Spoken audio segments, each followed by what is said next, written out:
오늘도 주님의 은혜가 여러분과 함께 하시기를 예수 이름으로 축복합니다. 아멘. 어떤 사람에게는 이 죽음은 굉장히 기분이 나쁜 일일 수도 있지만 어떤 사람은 그 사람 꼭 죽었으면 좋겠다 라는 사람도 있습니다.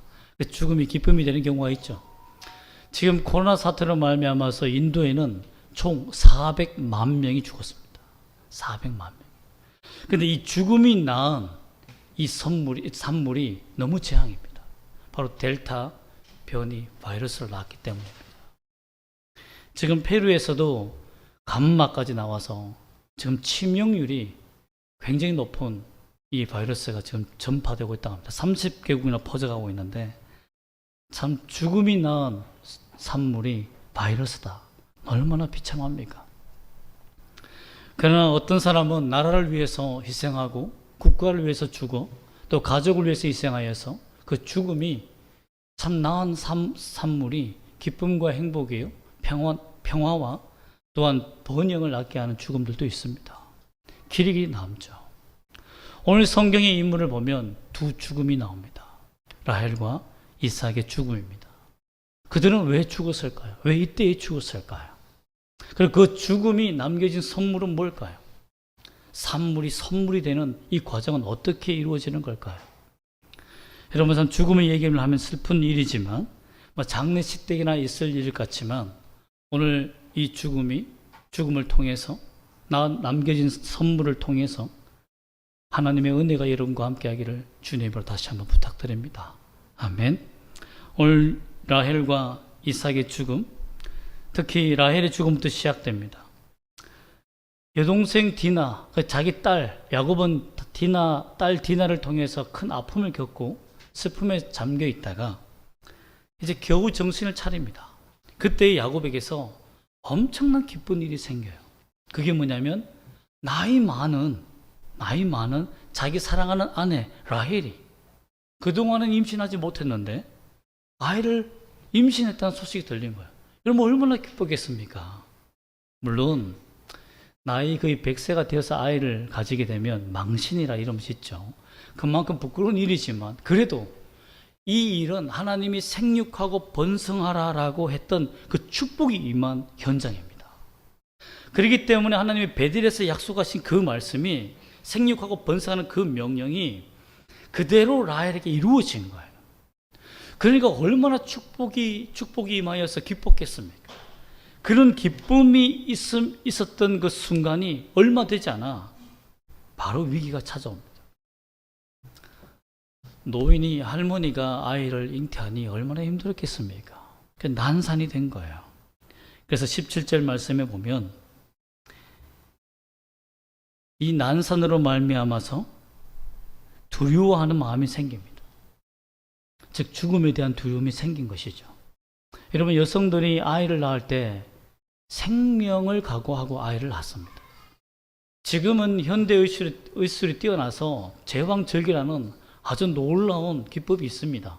그러나 과거에는 그렇지 않았어요. 특히 고대 근동 지역에서는 이런 뛰어난 수술이 없었습니다. 그러니 정말 죽으면 죽으리라는 마음으로 아이를 낳아야 돼요. 그리고 할머니가 아이를 낳는다, 노산이다 이러면 여러분 어머니는 반드시 죽든지 나오다가 아이가 기형이 되든지 엄청난 고통이 있는 겁니다. 이러기 때문에 노심초사한 거예요. 두려웠던 겁니다. 라헬의 두려움은 내가 죽는 두려움이 아니라 내가 아이를 낳다가 내가 죽음으로 말미암아 아이까지 목숨을 잃어버린 것이 아닐까. 혹 아이는 낳았지만 그래도 아이가 나 때문에 기형적인 문제가 생기지 않을까. 여러분 부모가 자식을 낳는 일에 얼마나 힘든지 모릅니다. 오늘날의 우스갯소리로 같이 아이를 낳으러 들어갔다가 머리카락이 한 주무씩 뽑혀서 나온다는 말도 있지 않습니까? 남편이. 저도 같이 따라 들어가서 봤지만 저희 아내는 강했습니다. 정말 리브가를 보는 것처럼 강했어요. 소리도 안 질렀습니다. 소리도 안 질렀어요. 현민이와 현승이 났는데도 둘 다 소리를 안 지르더라고요. 옆에서는 비명 소리가 나고요. 병원이 난리가 났는데 제가 얼마나 다행인지 모릅니다. 그냥 침대만 잡고 그냥 아이가 나오더라고요. 여러분 그렇게 아이를 받을 때 제가 옆에서 지켜보니까 정말 죽을 것 같이 얼굴이 시커멓고 좀 힘들어하더라고요. 여러분, 고대 근동 지역에 할머니가 이렇게 아이를 낳을 때 얼마나 힘들겠습니까? 결국 어떻게 됩니까? 아이를 낳았어요. 산파가 말합니다. 걱정하지 말라. 네가 덕남했다. 그러나 그 소식을 들었지만 기력이 쇠하여서 죽음의 문을 열기 시작합니다. 죽을 때가 된 거예요. 이렇게 되니까 라헬이 아이를 달라고 하는 거죠. 아이를 달라고 해서 자기 품에 안고 베노니 하고 자기 엄마의 가슴에 안고 그 아이를 이름을 부르면서 죽어갑니다. 여러분, 이 장면을 보면 무엇이 생각납니까? 왜 베논이라고 불렀습니까? 그 이름의 뜻은 슬픔의 아들이에요. 야곱에게 말하는 거예요. 이렇게 베델까지 내려와서 축복의 땅에서 생육하고 번성한 하나님 복을 받은 우리가 이제 좀 누리려고 하는데, 그리고 아이를 주셔서 이 아이를 크는 것을 보고 하나님의 역사하심을 보고 싶은데 내가 당신에게 슬픔을 주는 것 같아서 너무 가슴이 아프다는 거예요. 이런 것을 보면 두 부부가 이 나이 100세가 되어서도 머리가 희끗희끗해도 사이가 너무 좋았다는 거죠. 사이가 좋은 부부가 거의 없지 않습니까? 오늘날에는. 그럼에도 불구하고 오늘날에는 없는데도 참 이때는 너무 행복했던 것 같아요. 그래서 내가 슬픔의 아들을 당신에게 남긴다 라고 하며 슬퍼했다는 겁니다. 이 슬픔을 이기지 못하여서 남편 야곱은 무엇이라고 부릅니까? 그의 이름을 베냐민이라고 부릅니다. 도저히 부를 수가 없어요. 베논이라는 이름을 부를 수가 없어요. 슬픔의 아들이라고 부를 수 없어요. 왜냐하면 그 아들이 커서 어떻게 됩니까? 베논이라고 부르면 아빠, 왜 나는 베논이야? 왜 슬픔의 아들이야? 라고 물을 거 아닙니까? 지금도 우리 현성이도 지금 입신하여 천국에 가 계신데 주님을 만나고 계신데, 예, 깊은 수면과 함께 꿈에서 만나고 계신데 아빠, 왜 나는 현성이야? 라고 이렇게 물을 때가 많거든요. 사람이 크면 자식은 자기의 이름의 뜻에 대해서 궁금해합니다. 그리고 그 이름이 소중한지 엉망으로 지었는지 대해서 다 합니다. 여러분, 그렇지 않습니까? 베논이라고 왜 불러서? 이렇게 불렀을 때 아버지가 할 말이 없거든요.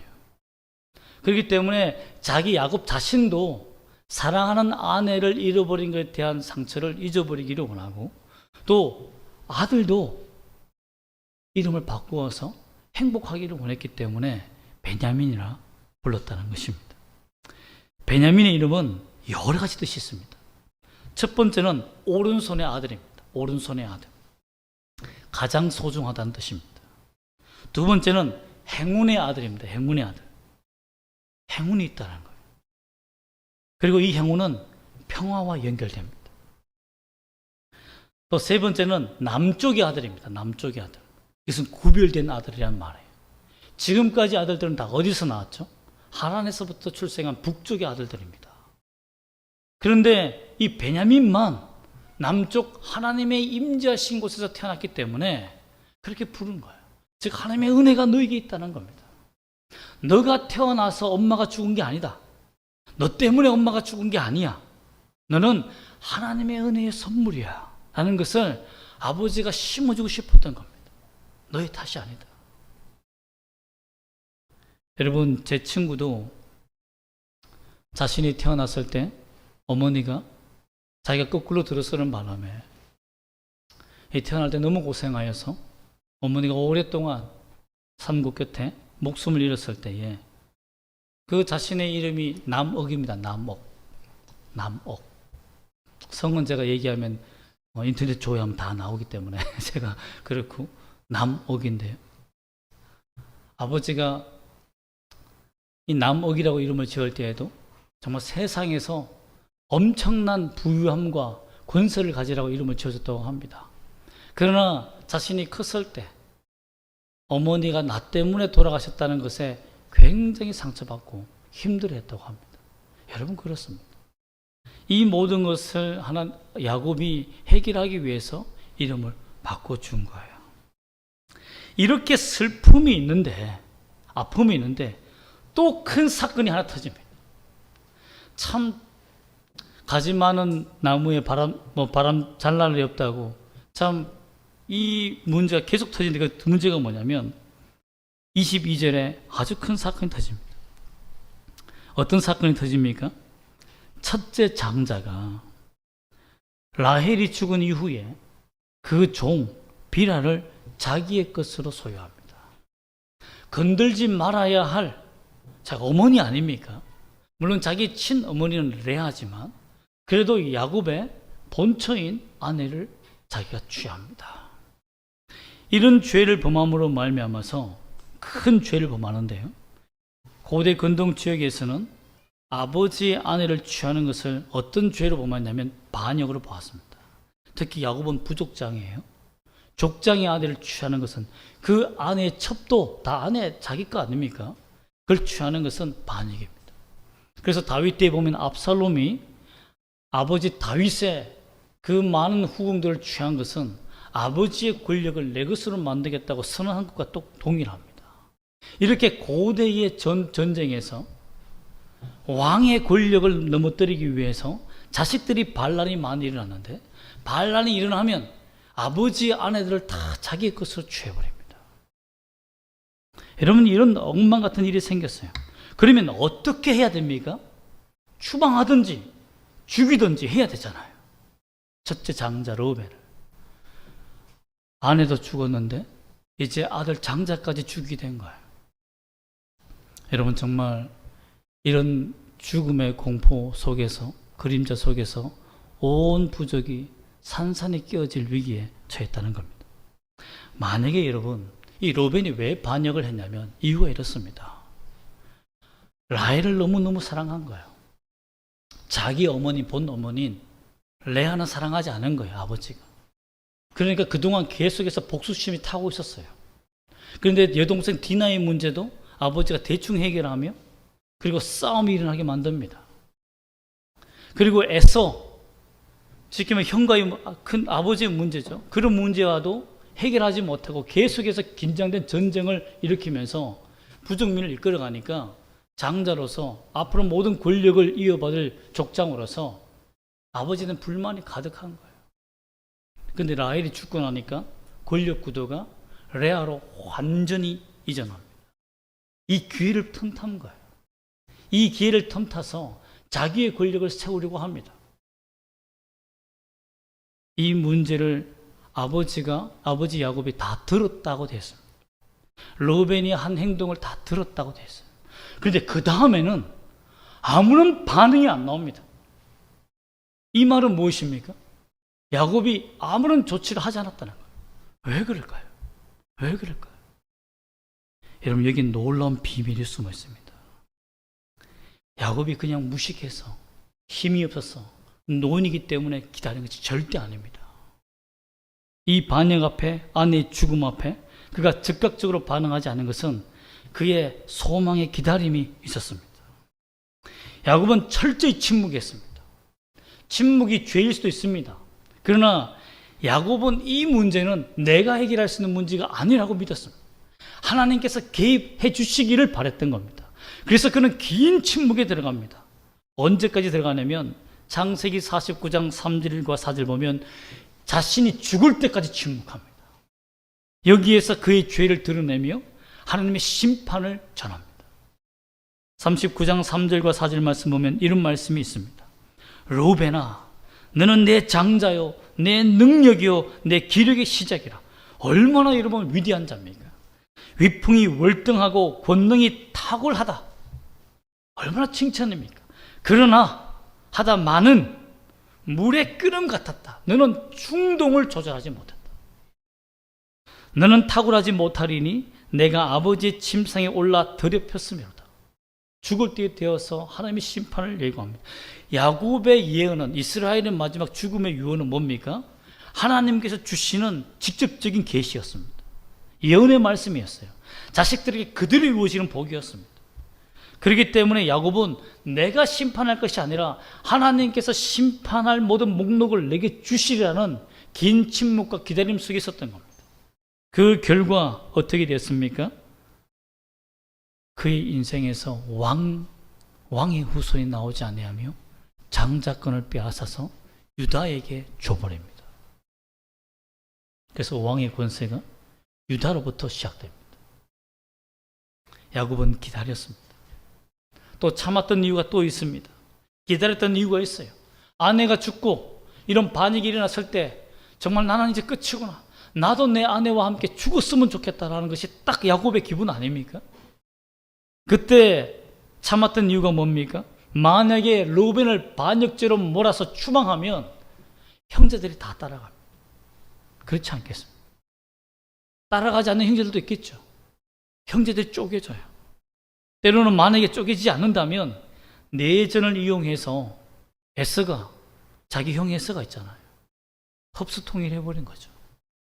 야곱의 부족을 다 자기 것으로 만들어버립니다. 그러면 어떻게 됩니까? 하나님이 계획했던 그 나라, 12지파, 12족속, 구속사의 모든 역사가 다 산산이 깨어집니다. 야곱은 이걸 몰랐어요. 그러나 그가 참고 기다려서 하나님의 역사하심을 그가 보게 된 것입니다. 여러분, 물같이 끓음 같은 충동이 있는 사람들, 죄에 대한 충동이 있는 사람들, 절제하지 못하는 사람들, 자기를 조절하지 못하는 사람들, 여러분, 그들의 길은 파멸입니다. 하나님은 우리가 그 충동을 절제하고 야곱처럼 기다리기를 원하십니다. 오히려 야곱이 힘이 없고 늙어서 자신이 아무것도 할 수 없는 그 무능력한 족장의 상태로 있는 것이 그에게는 복이었을지 모릅니다. 여러분, 이로 말미암아서 야곱이 한 일은 또 있습니다. 21절 말씀 한번 읽어볼까요? 21절 시작. 이스라엘이 다시 길을 떠나 에델 망대를 지나 장막을 쳤더라. 베델에서 일어나서 거기에서 슬픔을 당하고 베들레헴 길에서 자기 아내를 장사하고 슬퍼하는 그 사람이 어디로 가냐면 에델 망대, 베들레헴까지 갑니다. 즉 멈추지 않았어요. 베델에 멈추지 않고 베델로 떠나갑니다. 이것은 놀라운 큰 의미가 있습니다. 물론 직접적으로는 아내의 슬픔을 잊고 베냐민에게도 새로운 장소, 정말 자라날 수 있는 그 아름다운 장소, 평화의 장소를 주기 위해서 떠났지만, 이곳은 야곱이 할 수 없는, 야곱이 도무지 이해할 수 없는 기적과 능력이 시작되는 장소가 됩니다. 하나님이 그렇게 야곱을 인도하신 이유가, 베들레헴에 인도하신 이유가, 그가 그곳에서 살면서 무엇을 하나님이 이루시기를 원했습니까? 메시아 예수 그리스도가 그곳에서 태어나 하나님의 나라가 시작된다는 것을 그로 하여금 알게 하기 위해서입니다. 언제 알게 됩니까? 천국에서 알게 되는 거죠. 하나님, 내가 죽어서 이곳에 와보니, 천국에 와보니 내가 왜 내 아내를 잃어버리고 내가 왜 베들레헴에 있지 않고 베들레헴으로 이사를 왔는지 이제야 이해가 됩니다. 하나님, 메시아가 이곳에서 태어나는군요. 비참하게 태어나지만 바로 나의 비참한 인생의 시작점이었던 이곳이 바로 하나님의 나라의 시작이 되는군요 하는 것을 알게 된다는 것입니다. 이것을 모세가 기록하고 있습니다. 이 말은 뭡니까? 우리에게 주는 귀한 말, 메시지가 있는 거예요. 우리가 주님과 시작하는 그 장소가 은혜의 장소라는 겁니다. 내가 비참한 장소, 정말 처절하게 낮아진 장소, 그 장소에 나 혼자 있으면 아무것도 사용할 수 없죠. 일을 쓸 수 없습니다. 그러나 어떤 절망과 비참한 장소를 한다 할지라도 하나님이 임재하고 내가 그와 함께 시작한다면 그것은 새로운 시작점이 된다는 것입니다. 이게 하나님의 능력이에요. 인간은 모릅니다. 내가 왜 여기 왔는지, 내가 왜 여기에 사는지, 내가 어떤 이유로 이렇게 되었는지 전혀 알 수가 없습니다. 그러나 하나님만이 우리의 삶을 인도하신다는 것을 믿기를 소망합니다. 야곱은 하나님의 인도하심으로부터 이곳에 왔습니다. 그리고 난 다음에 야곱은 또 알지 못하는 복을 받게 됩니다. 그게 뭡니까? 베냐민입니다. 베냐민을 통해서 어떤 역사가 일어납니까? 요셉이 형들과 화해하는 도구가 됩니다. 행운의 아들, 평화의 아들, 즉 라헬이 슬픔의 아들이라고 남겨둔 그 아들이 하나님의 역사를 통해서 요셉을 거쳐서 온 가족이 화목하며 평화하며 이집트에서 살 수 있는 그 계기가 되는, 은혜의 기회가 되는 선물이 되었다는 것입니다. 그러므로 베냐민은 저주의 아들이 아니에요. 자기 사랑하는 아내를 죽인 아들이 아닙니다. 우리 인생의 불행한 아들이 아니에요. 그렇습니다, 여러분. 어떤 생명이든 어떤 존재든 하나님 앞에서는, 하나님이 인도하시는 그 사람은 절대 불행의 존재가 아닙니다. 죄로 말미암아 우리 인생이 파괴될 수 있습니다. 우리 실수로 말미암아 우리 가정이 깨질 수도 있습니다. 때로는 암으로 말미암아 우리가 죽음을 당할 수도 있습니다. 우리 가정 속에 어떤 아픔과 어려움이 있을 수 있어요. 그러나 하나님이 우리와 함께 하신다면 그때부터가 시작이라는 것입니다. 그때부터가 행복, 불행 끝, 행복 시작이라는 것입니다. 여러분, 이 믿음이 있습니까? 이 믿음이 있습니까? 또한 하나의 죽음이 더 남았습니다. 그 죽음이 누굽니까? 바로 아버지 이삭의 죽음입니다. 나이 180세, 정말 장수했죠. 오늘날도 180까지 산다면 이거는 정말 기네스북에 오르고 세계에서 뉴스가 될 겁니다. 당시에도 이 정도 나이는 엄청난 나이였습니다. 그가 12에게 돌아가 죽게 되었을 때 그가 한 행동이 뭡니까? 죽음이 남겨준 선물이 뭡니까? 에서가 찾아옵니다. 형 에서가 찾아와요. 야곱에게 아버지의 장례를 함께 하자라고 말합니다. 그전에도 함께 했는데 지금도 아버지의 죽음으로 말미암아서, 죽음으로 말미암아 그들이 하나 되는 장면이 나옵니다. 즉 르우벤의 반역의 모든 기미와 에스의 공격력을 모두 없애버리는, 불안을 없애버리는 평화의 무드를 주신 거예요. 그러므로 라헬의 죽음은 화목과 평화와 메시아의 예언을 이룰 수 있는 선물을 주신 것이라면, 이삭의 죽음은 바로 화해와 평화로 야곱이 살아가면서 하나님의 나라를 이룰 수 있는, 부족을 이룰 수 있는 권세를 선물로 주신 겁니다. 그러므로 그리스도 안에서 죽는 성도의 죽음은 절대 헛되지 않습니다. 여러분. 그리스도 안에서 당하는 불행은, 어떤 불행도 여러분 절대 불행이 아닙니다. 그래서 예수 그리스도를 믿는 자들은 하나님의 은혜로 말미암아 살게 된다는 것입니다. 여러분, 또 다른 복들도 많이 있습니다. 그게 뭐냐면 바로 라헬의 묘비입니다. 라헬의 묘비. 20절 말씀 한번, 19절과 20절 말씀을 다시 한번 읽어볼까요? 19절과 20절입니다. 시작. 라헬이 죽음에 에브라 곧 베들레헴 길에 장사되었고 야곱이 라헬의 묘에 비를 세웠더니 지금까지 라헬의 묘비에 일컫더라. 여러분, 여기서 지금까지는 창세기를 기록할 때였죠. 그러나 사무엘상에도 나오지만 예레미야의 때도 라헬의 묘비가 나옵니다. 즉 뭐냐면 나라를 잃어버렸을 때, 백성들 고통을 당할 때, 절망에 빠져서 하나님 우리가 어떻게 살 수 있습니까? 라고 하며 바벨론 치하에서 고통받을 때 이들이 라헬의 묘비를 기억하면서 이곳에서 경배하며 이곳에서 눈물을 흘리면서 메시아를 고대합니다. 하나님이 우리에게 구원을 달라고. 그 계기의 유적지가 됩니다. 성지가 되어요. 여러분, 사람의 죽음은 비참할 수 있습니다. 그러나 예수 그리스도 안에서 죽는 죽음은 희망이 되는 것입니다. 소망이 되는 것입니다. 결국은 아들을 12를 낳아서 23절과 26절에 보면 총 12지파를 이룰 수 있는 아들을 낳게 됩니다. 즉 구속사의 기둥을 세워요. 구약의 12는 어떤 의미가 있습니까? 완전체입니다. 완전체. 하나님 나라의 완전수입니다. 완전한 구원을 의미합니다. 그래서 12지파가 나오고 12제자가 나오고 12사도가 나오고 또한 12장로와 24장로가 나옵니다. 계시록. 여기서는 위대한 의미가 있습니다. 하나님께서 야곱을 통해서 이루실 꿈과 비전을 실패하지 않았다는 겁니다. 뭐 때문이죠? 야곱이 참고 주를 소망했기 때문입니다. 여러분, 우리가 섣불리 움직여서는 안 됩니다. 항상 하나님의 뜻이 무엇인지를 알아보고 무릎 나가는 것이 좋습니다.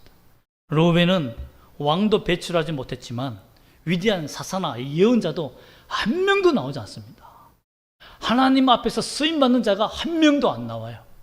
이런 것을 보면 여러분, 하나님의 은혜와 축복은 하나님을 소망하고 기다리고 참고 주를 소망하는 자들을 통해서 역사하신다는 것을 우리가 믿어야 됩니다.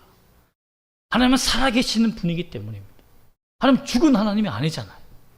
지금도 생존하시고 역사하시고 우리를 이끄시는 분이시기 때문에 하나님을 참으로 소망하고 의지하는 자는 하나님이 붙들어 주십니다. 그 길을 인도해 주십니다. 하나님의 소망을 우리가 공급받기를 원합니다. 여러분, 하나님을 소망하는 것이 참 필요하지 않습니까?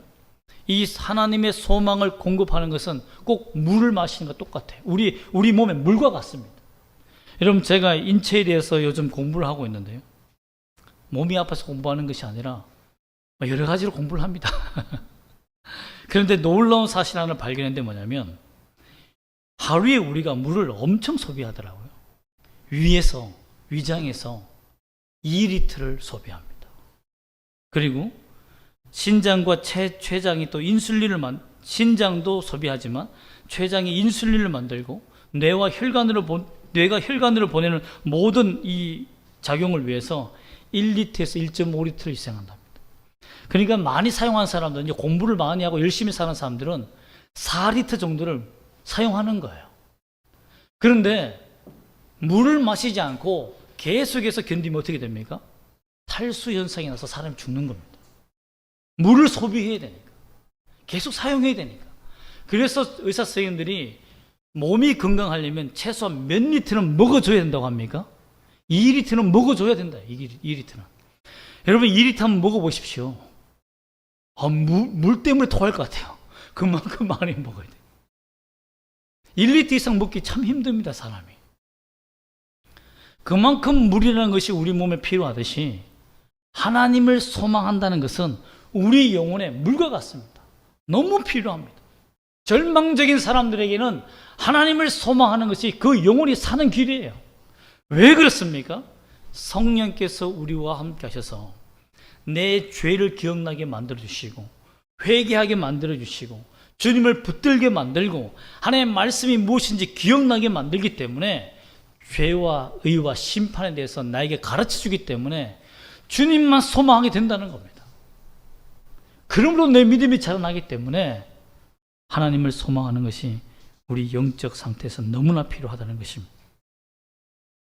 여러분, 하나님께서는 야곱처럼 하나님을 소망하는 자들을 기뻐하시고 그에게 임재하셨습니다. 그의 길을 지켜주셨습니다. 22절에 보면 하나님의 마음을 야곱에게 전해줍니다. 한번 22절 말씀 다시 한번 읽어볼까요? 22절 시작. 이스라엘이 그 땅에 거주할 때, 여기까지만 다시 한번 읽읍시다. 여기까지 시작. 이스라엘이 그 땅에 거주할 때. 자, 여러분 보세요. 지금 문맥상 이름이 무슨 이름만 나왔습니까? 야곱의 이름만 나왔습니다. 야곱. 그런데 갑자기 저자가 이스라엘이라고 이름을 바꿔줍니다. 왜 그렇죠? 이 당시에 야곱이 자기가 이스라엘이라고 불렀습니까? 아닙니다. 하나님이 야곱을 이스라엘이라고 바꿔주었고 그렇게 불러라고 했어도 부르지 않았어요, 야곱은. 근데 저자가 하나님을 소망하고 기다린 자는 이스라엘이다라고 고쳐 개명해 준 겁니다. 이런 역사가 우리에게 일어나기를 원합니다. 하나님을 소망하는 자는 이스라엘입니다. 하나님의 자녀입니다. 하나님과 함께하는 사람이라는 것입니다. 그리고 가장 의미 있는 죽음이 우리에게 있습니다. 그 죽음이 뭡니까? 예수 그리스도의 십자가의 죽음입니다. 이 죽음의 선물은, 이 죽음 뒤에 나타난 선물은 예수를 믿는 모든 죄인들 다 구원받습니다. 한 사람도 여례가 없이 다 구원받습니다. 어린아이들도 예수를 믿고, 여러분, 어린아이들이 예수 믿고 온전히 살 수 있습니까? 거짓말 안 하고요, 부모님께 효도하고요, 이렇게 살 수 있습니까? 어린아이와 같은 신앙을 가진 사람들 얼마나 많습니까? 여러분, 예수를 믿고 구원받은 사람들은 하나님이 그 구원에 실패하지 않습니다. 왜? 예수 그리스도의 죽음이 있기 때문입니다. 그의 보혈의 피가 영원히 따라다닙니다. 그렇기 때문에 어떤 죄를 범해도 하나님은 용서하십니다. 추적하시고 추격하시고 따라와서 그의 죄를 용서하십니다. 그렇기 때문에 우리가 사는 거예요. 그 죽음의 능력이 여러분에게 선물로 주어져 있습니다. 그래서 히브리서 6장 19절에서는 이렇게 말씀합니다. 우리가 이 소망을 가지고 있는 것은 영혼의 닷 같아서, 우리가 이 소망을 가지고 있는 것은 영혼의 닷 같아서. 이 소망이 무엇입니까? 예수 그리스도의 죽음 뒤에 남겨진 것이 뭡니까? 부활입니다. 모든 예수 그리스도를 믿는 자들이 죄 사함을 받고 영원한 부활, 다시 사는 부활을 주는 거예요. 이 소망은 영혼의 닷과 같다. 풍랑이 치고 파도가 부는 태풍이 치는 날에 배가 닻을 내리면 어떻게 됩니까? 흔들리지 않습니다. 떠내려가지 않습니다. 예수 그리스도를 소망하는 것은 이 세상의 절망스러운 이 세상에서 여러분을 표류하지 않게 만들어줍니다. 그러므로 여러분 따라합시다. 우리의 현재의 상황을 바라보지 말자. 이 의미는 뭡니까? 죽음 같은 두려움과 절망이 내게 있어도 하나님이 주시는 소망이 내게 있다. 반드시 그 소망을 바라보자라는 이런 믿음과 확신이 있기를 소망합니다. 두 번째로 따라합시다. 하나님을 바라보고 견디며 인내합시다. 여러분, 하나님이 다 합니다. 목사가 해줄 수 없는 것이 있습니다. 교회가 해줄 수 없는 것이 있어요.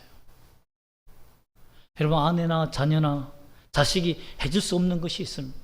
국가도 해줄 수 없는 것이 있습니다. 여러분, 국가도 도와줄 수가 없어요. 그래서 어떤 장병들은 코로나 때문에 국가가 우리를 버렸다라고 하는데, 국가가 해줄 수 없는 범위들도 있습니다. 물론 고의적으로 버리는 경우도 있지만 어쩔 수 없이 버리는 경우도 많습니다. 사회보장제도와 의료보험, 여러분, 그것이 우리를 행복하게 해줍니까? 절대 그렇지 않습니다. 여러분은 온갖 모욕과 슬픔과 고통 속에서 야곱이 견딘 것처럼, 자기 아들 장자 르우벤의 모욕을 견뎌내고 하나님을 소망한 것처럼 하나님을 소망하길 바랍니다. 요한일서 3장 3절, 저를 따라서 한번 읽어보시기 바랍니다. 주를 향하여 이 소망을 가진 자마다 그의 깨끗하심과 같이 자기를 깨끗하게 하느니라. 하나님을 소망하는 자는 깨끗함을 받게 됩니다. 주 예수 그리스도의 거룩함을 받게 됩니다. 그러므로 예수 믿는 자들에게는 절망이라는 것이 없다는 겁니다. 그러므로 예수 믿는 자들에게는 슬픔이라는 것이 존재하지 않는다는 겁니다. 그것이 오히려 우리에게 변호하여서 기쁨이 된다는 거예요. 그리스도인들의 죽음은 그 죽음이 오히려 변화하여서 부활이 된다는 겁니다. 그러므로 예수 믿는 것이 얼마나 기쁜 일입니까? 여러분, 우리가 두려움과 모욕과 공포와 아픔, 이 모든 삶 속에서, 관계의 아픔 속에서 우리가 참고 견뎌야 하는 이유가 무엇입니까? 주님도 그렇게 살았습니다.